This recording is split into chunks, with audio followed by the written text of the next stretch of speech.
going to start this off. We've got a whole bunch of speakers. I put all the slide decks together and I said, aren't none of you guys going to finish on time? So we're going to see if we can kind of keep things going pretty briskly. We're going to start with our lead-off speaker, the one, the only Mr. Paul McLane. Thank you, Jeff. It's my pleasure to be welcomed back to the NUG and to see friends and familiar faces. And I just want to give you a quick flavor of what Radio World has been covering and a sampling of issues and products that people may be talking about here. But first, before I do, Nautel has been kind enough to allow me just a moment to salute three very special engineers. And I'd be grateful if you would take just a minute with me to congratulate them, because with the pandemic, we haven't had a chance to appreciate them in person. So I'd like to ask each to come up here shortly for a handshake and a group photo. And my colleague, John Casey, will come up. He's the publisher of Radio World, and he will join me. And let's see if I can figure out how to get this to work. Our first is someone you know very well. As Mr. Rogers said, look for the helpers, and this fellow's a helper. He's a guy who's been serving the Nautel community for 30 years as a speaker, a writer, and as you know, a source of humor. I love that he gives lectures with titles like How Not to Blow Stuff Up. We congratulate him for his winning the NAB's Radio Engineering Achievement Award in 2020. Can't believe it, but that's been since the pandemic started. Jeff, please join us. Congratulations, Jeff. Come on over here. The second is helping to disprove the theory that radio's engineering leaders are all aging out. He is in his mid-30s, which in radio engineering qualifies him as a youngin', but he has established himself as one of our industry's leading thought leaders and influencers. We selected him as the recipient of the Radio World Excellence in Engineering Award for 2020 and 21. Please congratulate Bonneville's Jason Ornelas. And third is a gentleman who seems to be everywhere, contributing to the IEEE Broadcast Technology Society, the Society of Broadcast Engineers, the NRSC, and the Nielsen Technical Advisory Committee, as well as his own employer, where he has been a tech leader for decades. Our honoree for the Radio World Excellence in Engineering Award for 2021-22 is Cox Media's Roz Clark.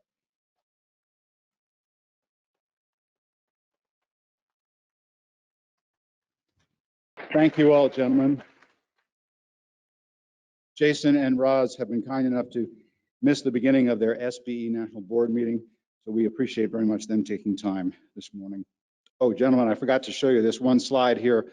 If you didn't mind, this is when I appreciate that Radio World has a pretty decent archive of photos. So just to prove that these guys were not always eminence gris. Very good. Moving on. Big thing I'll be watching for at the radio show is what you probably will be. Who's going to show up? I confess that only a few months ago, I wondered if we'd be able to have this show, given how unpredictable the pandemic's been. And I know several engineers who would never have said, oh, I'll miss the NAB show, who are not here this year for various reasons. They have events, or they're too busy, or they don't care for the protocol and the vaccination. But I think that we're going to have a good show. Will the NAB show ever be the NAB show as it was before, as we remember it? Maybe you can debate it, whether physical events will still have as big a role in our industry, but you won't be able to tell from this year, because this is a transition year. And regardless, just having this convention, I think, is a success. So watch out for the attendance announcement. In 2019, by reference, it was 91,500. And I heard from the NAB this morning that their estimated attendance will be about 55,000. But I was out on the floor yesterday looking around, and a lot of the booths are smaller. Companies are sending fewer people, but they're here, and that's a success in itself. Many of the people in this room know that the FCC has been putting fresh emphasis on EAS and WEA. The Commission has decided that SECCs now need to meet at least annually and to submit their EAS plans for FCC approval. But they're not the only ones working to improve EAS. Just yesterday here in Las Vegas, the National Radio Systems Committee issued a new guideline document. It has best practice recommendations about how broadcasters implement the EAS functionality at their facilities. And it gives examples of how broadcasters use their stations for lifeline emergency information over FM, besides EAS. Lots of good information in there. Too much to discuss here, but look for coverage in Radio World and on the NRSC website. That document is called NRSE G303.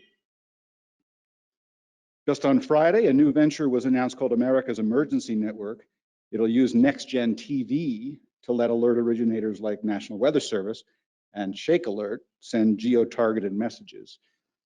Why I mention it here? Because the system marries ATSC3 with the existing Alert FM system, which uses the FM radio data system in 12 states. Not something you see on the exhibit floor, but something I hear a lot about is the question of whether Congress will make daylight saving time permanent. As you probably know, the US Senate passed it unexpectedly. And as far as I can tell, they did it without really realizing what they were doing.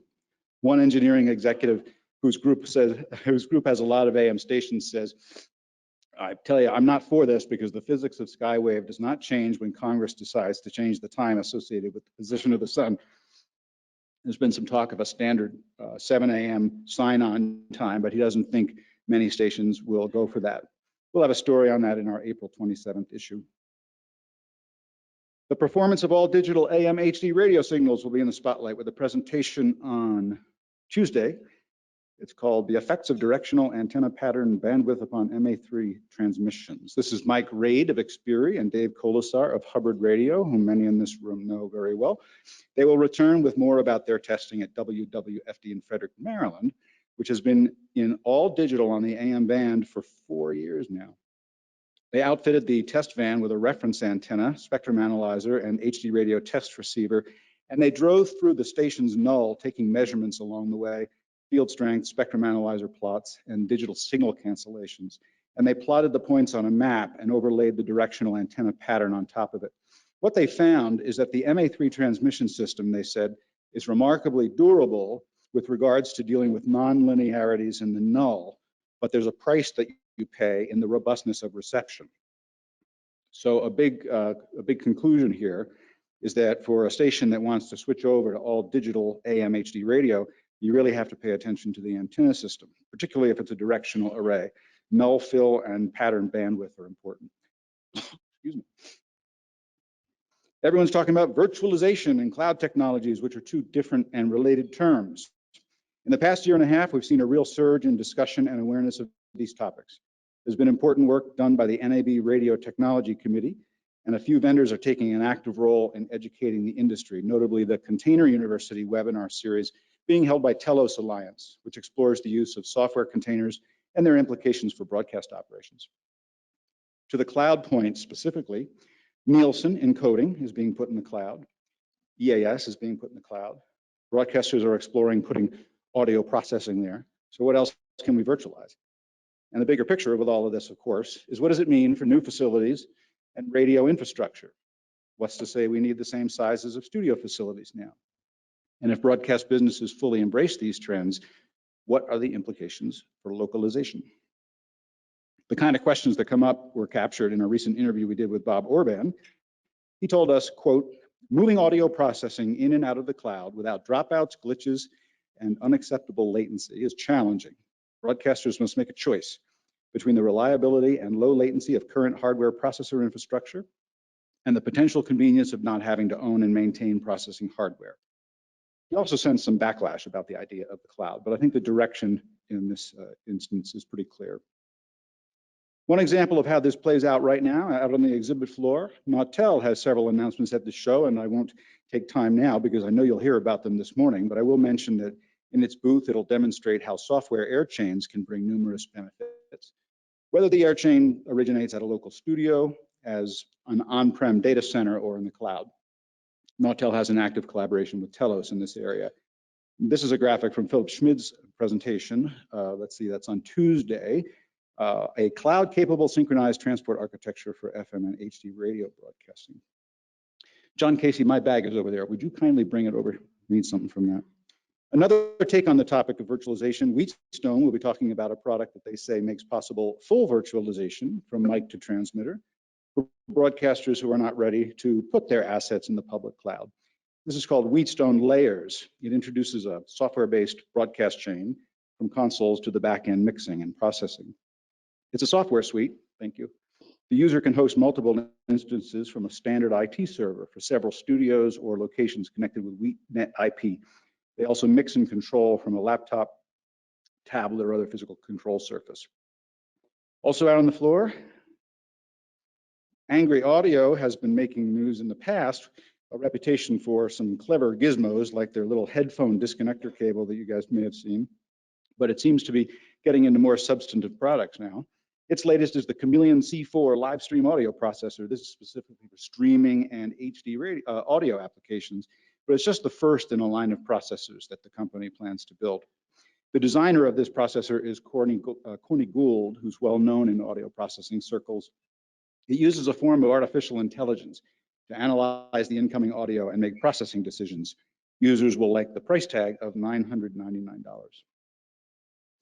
Excuse me. Inovonics is out with two new HD radio mod monitors, the 551 and 552 for advanced FM and HD radio.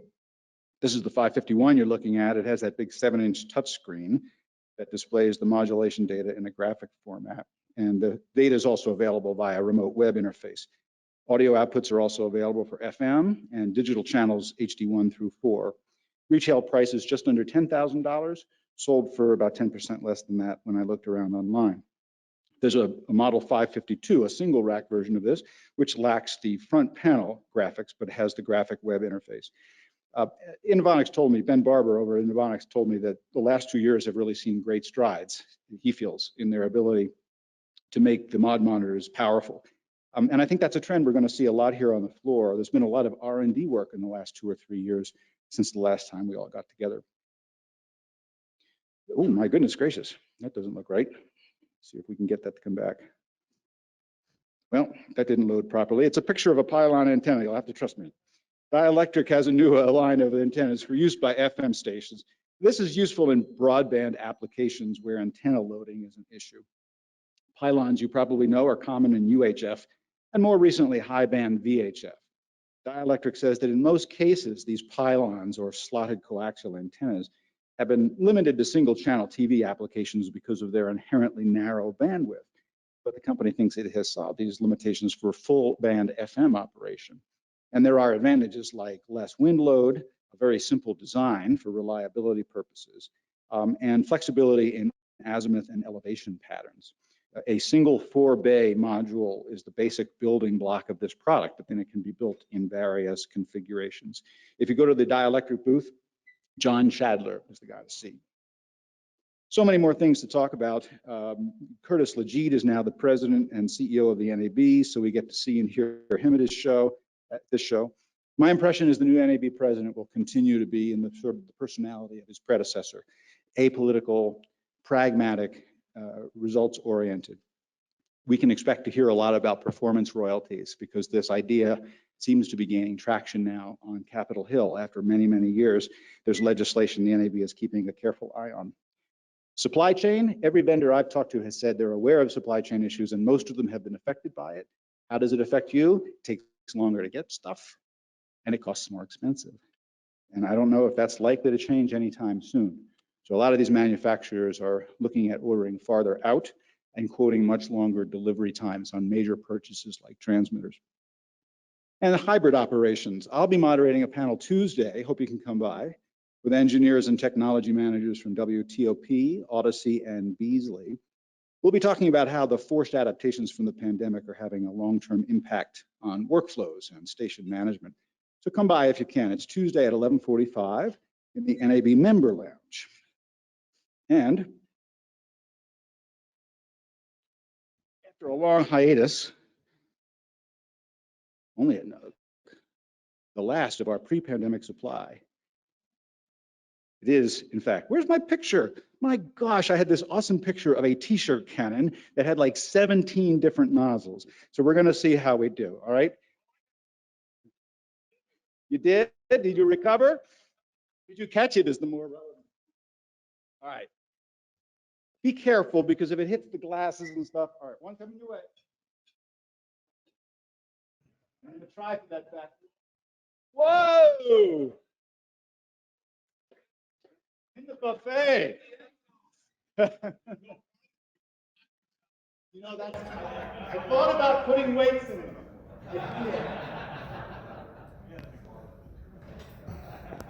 The guys in the front usually get feed.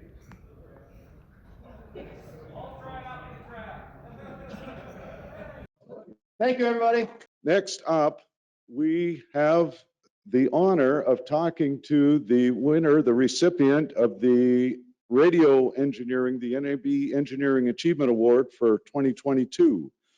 He's the SVP of Digital Platform for Xperi Corporation. Please welcome Ashruf El-Dinary. Good morning. I'm really happy to be back at NAB. I think, it's been 2 years, 3 years, I guess, since we've all been together, and it's good to see a lot of old friends and hopefully some new friends. Unfortunately, I don't have T-shirts to throw at people, but we do have drinks at the Xperi booth. Now, I'm not going to throw them at you, but you're welcome to come by Xperi's booth this afternoon and tomorrow afternoon at around 4 o'clock for some drinks and social time. Okay. So I'm here today. We're going to talk about a topic that we've been focusing on, which is radio for a connected world, right? We see a lot of connectivity coming into devices, whether it's in the car or the home. And where is broadcasting with all of that? I don't have anything philosophical to say about it other than, as Paul was mentioning, there's been a lot of R&D going on over the past few years. And our team has been doing a lot of R&D within the digital radio space to really address this problem.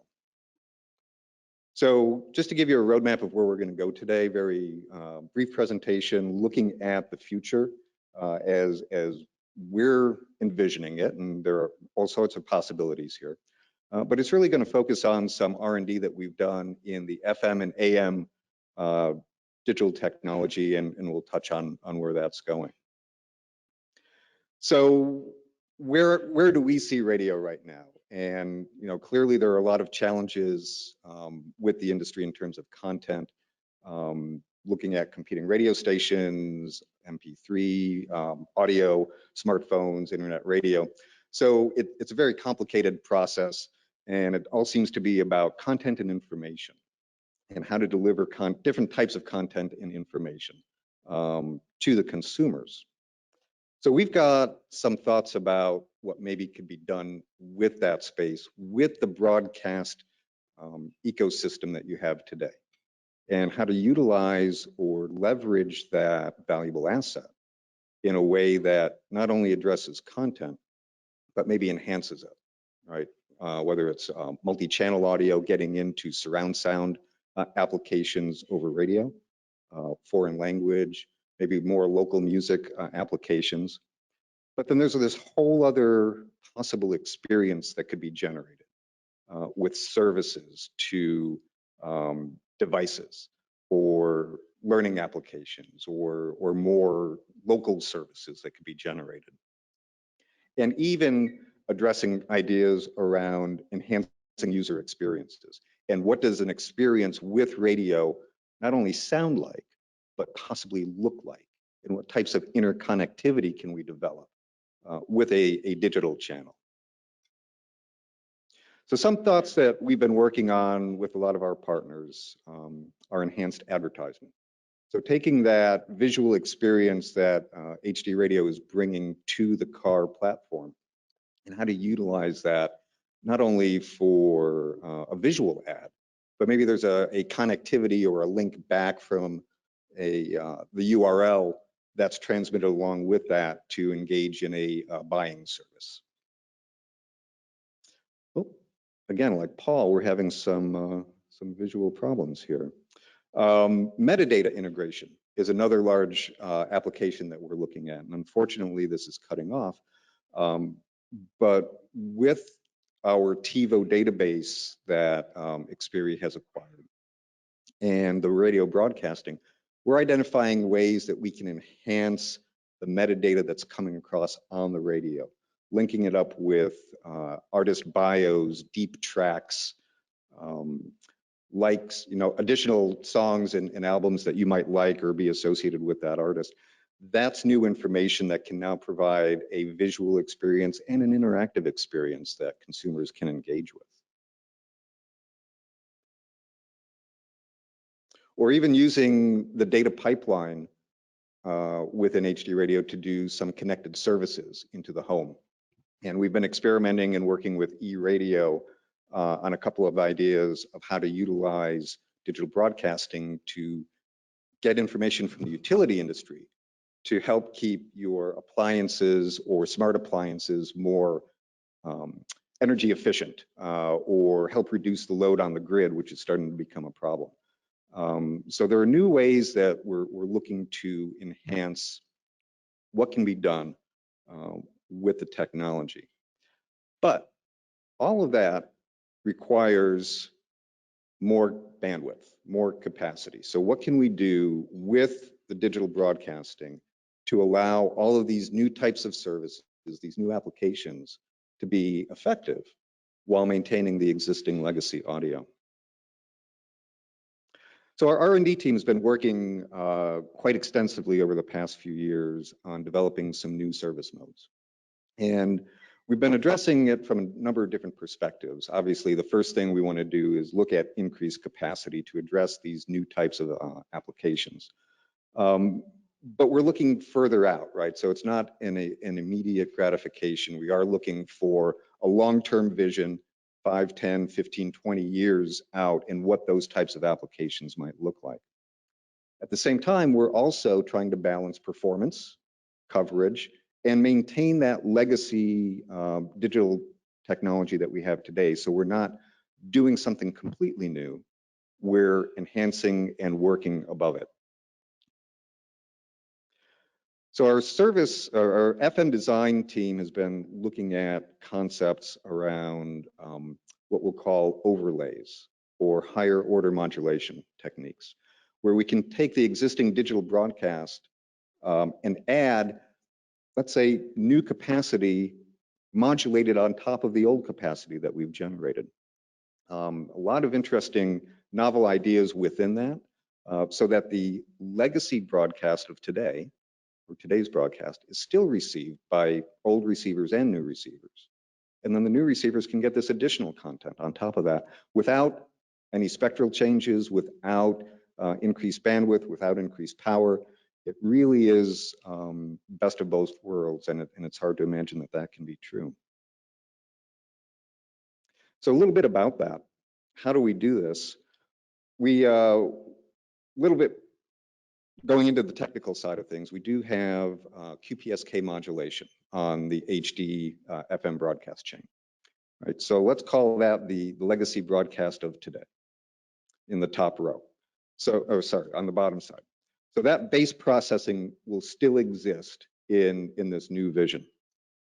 On top of that, we can take a whole other data stream, do the same thing, QPSK modulation, all of the error correction around that, and really combine those two into a higher order 16 QAM modulation scheme that then allows the legacy content to be decodable independently of the new content. And what does that look like visually? So today, if we're looking at a word or a symbol, digital word, digital symbol in symbol space, this is your standard QPSK constellation. What we can do is utilize the existing transmission today, add a new QPSK constellation on top of that, and we create now 16 QAM.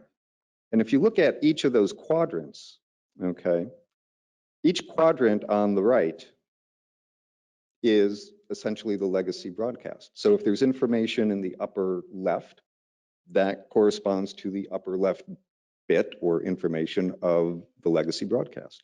And likewise, the new information would be the smaller modulation constellation points there. And that would be the new bit of information. So now we've got two layers of data actually going through the same pipe in a way that each one is independently decodable. Challenge with that, though, is that as we get into noisy environments, things get fuzzy and can generate a lot more smear, a lot more distortion in that digital broadcast. So this is where the engineers are working on how to modify and isolate each of those new data channels in a way that we retain the best performance that we can from the legacy broadcast and maximize the performance of the new broadcast so we don't reduce coverage and we don't impact service areas.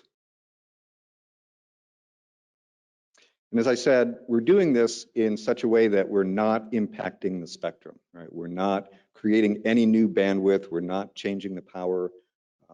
The new service modes are all within the existing FM mask.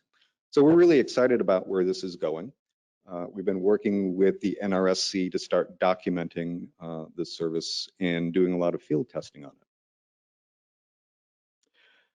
Where we are with this in terms of capacity, because this is why we decided to move forward, is we're really seeing doubling or even tripling of the capacity of the HD radio system. And looking at what we can do with some backwards compatible modes and maybe some new modes that aren't backwards compatible, we can start achieving 350 kilobits per second in a hybrid broadcast with your existing analog. And moving forward, looking at a digital only mode where the analog goes away and all we have are digital carriers, we can add up to or have a total of about 500 kilobits per second broadcast on a single FM channel. And I think, that's significant in terms of now all those applications that I was listing up front are now possible. Multi-channel audio, doing surround sound broadcasting, maybe even sending short videos over the air, interactive advertisement, all of those data services for local grid and utility applications and smart sensors now are possible without disrupting your primary service to your listeners. So that's really exciting for us. On the AM side, we've also been doing a lot of work, and I know a lot of you have heard about the AML digital system that's been recently adopted by the FCC. So a little bit about that, just as an overview. So we're taking away the analog, or broadcasters can turn off their analog, go to a digital only format where we have the center carriers, plus or minus 5 kilohertz, are our primary all digital service. And that's where we're going to put the HD1 or your main audio program. The secondary carriers, which would be on the wings, those fit within the mask and have smaller coverage area, but we'll be able to have new services such as HD2. So you can now do 2 audio programs on 1 AM station. In addition, we've added artist experience capabilities so that imaging technology is available, along with emergency alerts. And with that means an AM station looks pretty darn cool on a car radio, or that's where we want to take it, right? The car guys have to catch up a little bit.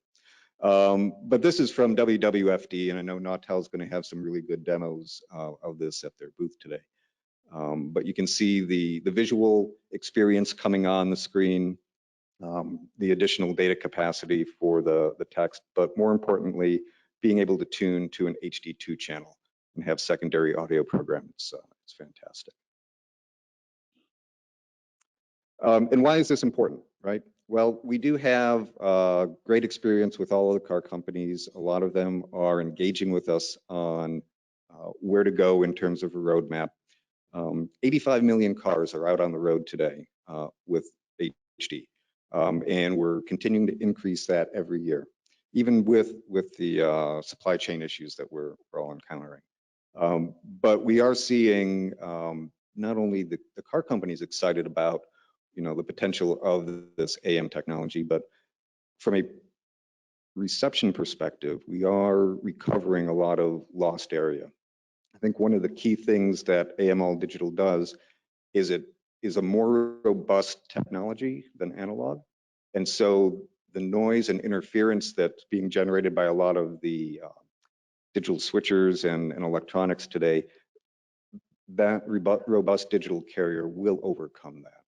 And so stations like WFD and WFAS in New York and others, they have seen an increase in their coverage area, which then translates into an increase in population served. And with that, those stations have seen their ratings increase such that they're now on the charts essentially. And that's all because of that robust digital service is now overcoming the noise floor. So where are we overall with all digital? The FCC has approved that for voluntary operations, and a lot of stations are taking advantage of that. And there are some technical challenges that our team has been overcoming. So we've been looking at what can we do with this narrow bandwidth to really maximize and enhance data capacity and throughput. One of the things that we've done in order to enable multicasting and artist experience, we've looked at reducing some of the message fields that we transmit and optimizing it in such a way that it's very streamlined for an AM service, and trying to find those bits everywhere that we can in a way that really enhances the operations. So from a capacity perspective, you could imagine a core only all digital broadcast there on the left, 20 kilobits per second, but that's an HD1 with artist experience and emergency alerts. If you want to broadcast for a full core and enhanced experience, HD1 and HD2 are up to 20 kilobits per second each, and they're each independently decodable. So they're not tied to each other, and if you lose the HD2, the HD1 is still available. What we've seen is HD1 is out to about the 0.1 millivolt per meter contour. HD2, I believe, is at the 0.5 millivolt per meter contour, and so we've got some really good coverage with each of those services. As a team, our engineers are working with the NRSC. We're currently revising the standard for digital radio. We're up to NRSC 5E now. That will include all of the new service modes in there, along with these AM configurations. And we plan to see this roll out starting in 2023 for both broadcast technology and receiver chips. But by the time it gets into a car, it's probably 2025. So we've got a roadmap of how to engage with the industry, and we'll be moving that forward. So with that, thank you very much. If you have any questions, you can stop by the HD radio booth, West Hall 7422, right next to Nautel. We'd be happy to talk. Thanks. All right, next up, as Paul mentioned earlier, we've developed quite a few partnerships, working partnerships over the years. We've been really fortunate to be able to work with the Telos Alliance. And today we've got I'm going to get it wrong, Executive Vice President of Sales, Support, and Marketing. Did I get it right? All right. So please welcome Mr. Marty Sachs. Howdy, howdy. Good morning. Good morning. Thank you, Jeff. And thank you to the Nautel team and all the blue shirts for the invite. Appreciate that. It's great to be with you, radio's tech veterans. I know many of you in this room. It's pretty exciting to be back together again. So it should be a fun couple of days here in Vegas. And I bring you greetings from Frank. Normally he's here, a lot more entertaining than me, quite frankly, and he might actually have something to throw to you, but he is not here. So he sends his best, and all of us at Telos appreciate all the years of support from people in this room and in this industry. So great to be with you. I'm sorry? Marty Sachs. So we're going to talk about today's topic is going to be something a little different from RF. Specifically, it's IT related, and it's closer to us than many of us realize. And I want to share a little bit on the topic of virtualization. Paul mentioned it. You're going to hear a lot about it here in Vegas. And we have been very involved in this, much as you would expect Telos, right? 20 years ago, we invented broadcast AOIP, and we continued to take seriously Steve Church's mantle to us to continue to innovate for this industry. Some of you guys are going to see some things Nautel is doing. Paul sort of gave a little bit of that away, and some of you guys have probably seen the webinars as well. But what we're talking about today has been quite a bit sped up by COVID. So COVID really had its work across the entire media landscape, radio, television, and such. Even us, paid services over the top were started during COVID. It was a very big accelerator to a lot of the trends. And the reason that was is because, and you guys know this better than anybody, because we were doing shows from people's kitchen tables, right? We'd never done that before. We had bedrooms pressed into action for morning shows.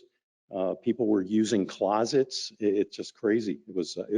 It still is a crazy time, but not quite as jarring as it was then when we had to put all that in place. So I've got a few slides really to frame up what we're talking about, and just got a few minutes here. I think somebody said something about a time limit. Normally I have 400 slides, but today just 3, so you guys are safe. And we're going to stay at the very high level here. This is a very deep topic, and honestly, if we want to get into really deep tech on this topic, I'm not the one. So I'm going to give you an overview, but we have a lot of resources that are available to the industry.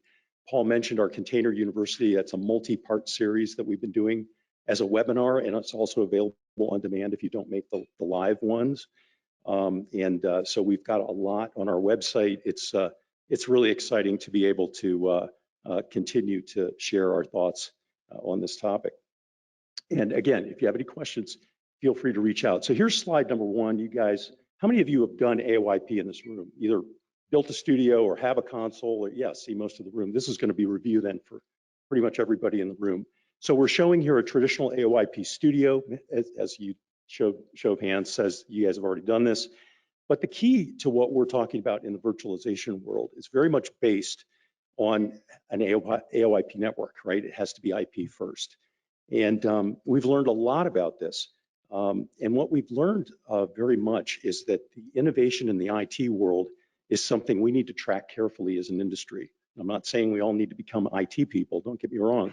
But what I am saying is that we can learn a lot from watching the scale and the thinking and the ideas about redundancy. In fact, I would tell you that the IT world has learned about redundancy from the people in this room. There's nobody that knows redundancy better than a radio engineer. So we know as part of this kind of a scenario, we know that everything can be connected together very simply and easily. We know facilities can be changed very quickly. We know that we can interconnect gear from multiple manufacturers, provided that some certain standards are agreed upon, like AES 67. We know that a lot of people over the last couple of years during the pandemic took advantage. They were able to stay on the air. They were able to morph, kind of shape shift with what was going on in their world to be able to continue to serve their listeners. So you can mix, very easily in a scenario like this, either locally or remotely. You can change the routing anytime you want. You guys know this.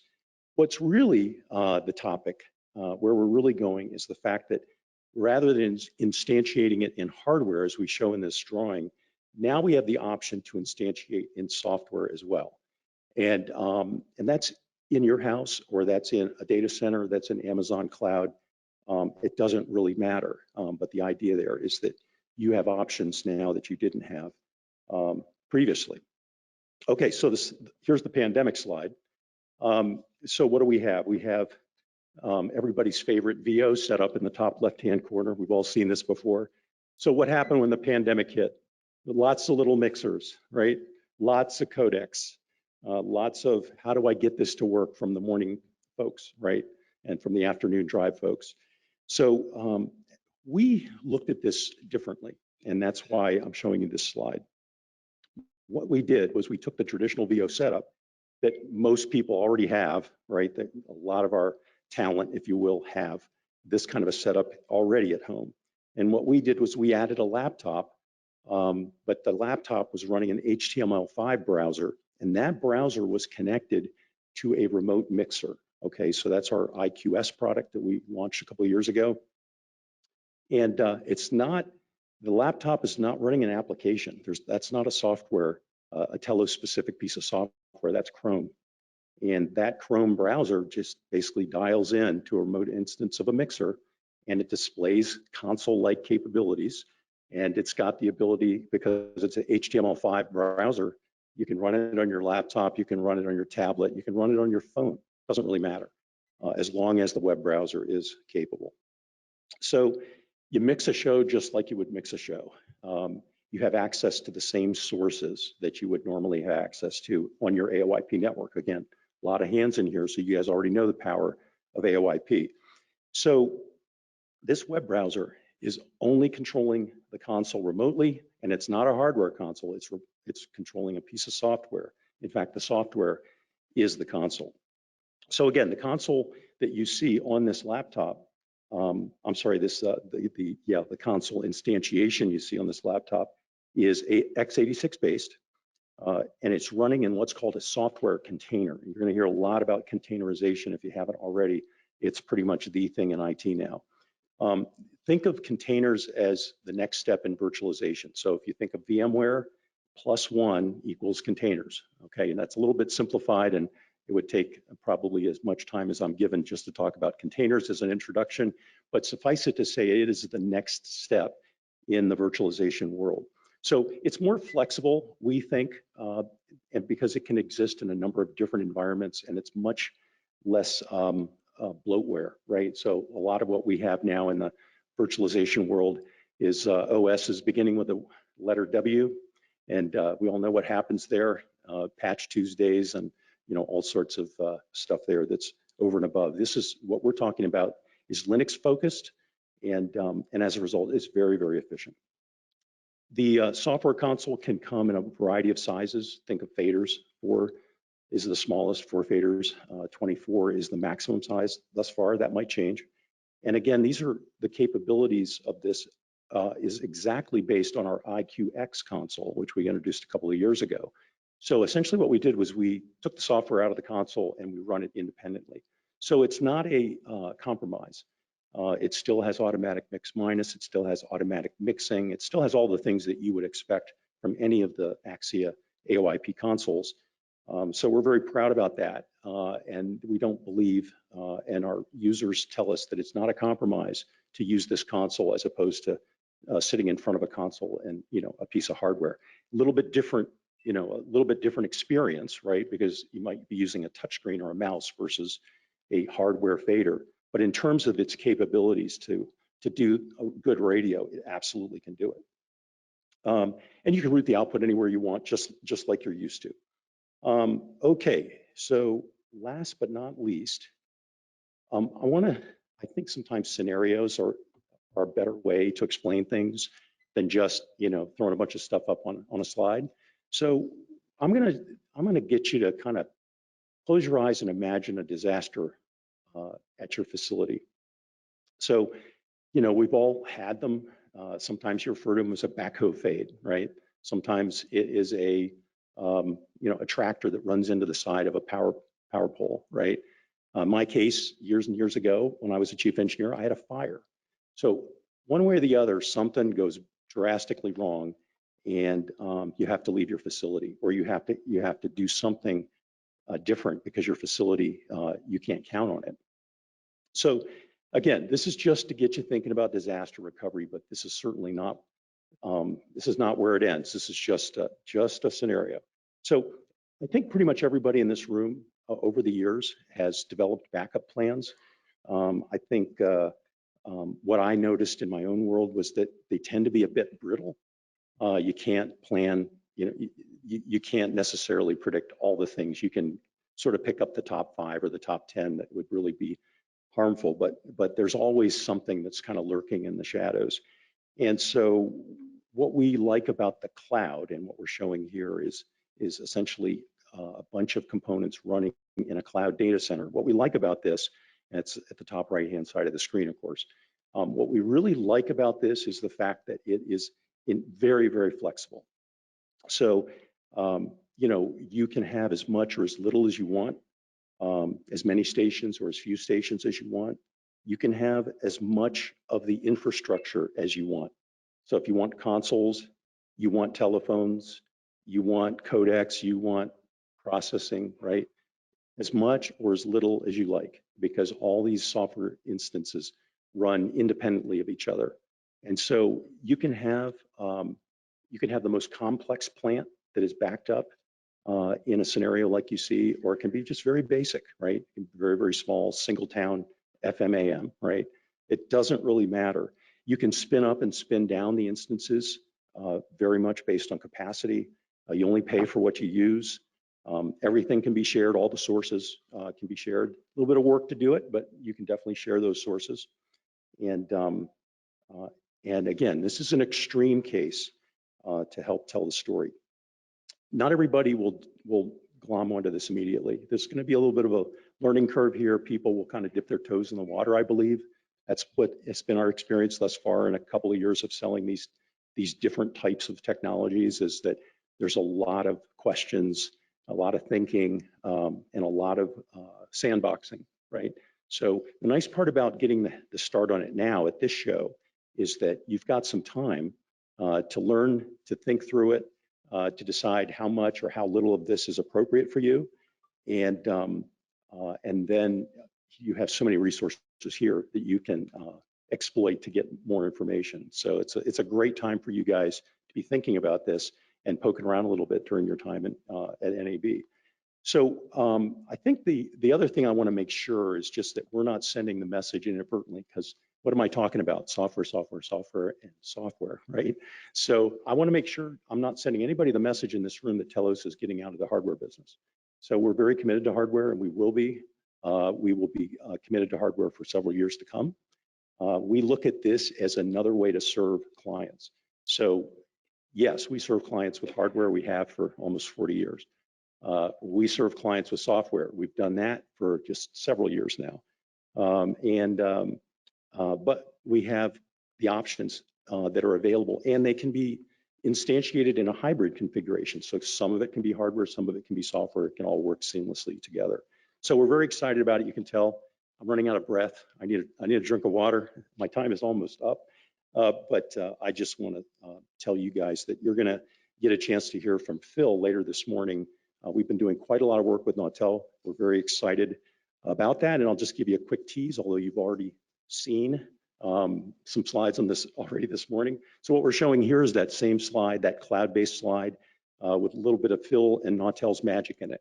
So let me just say thanks again for being patient with me and being so attentive. And I wish you a great show. Great to see you. Thank you.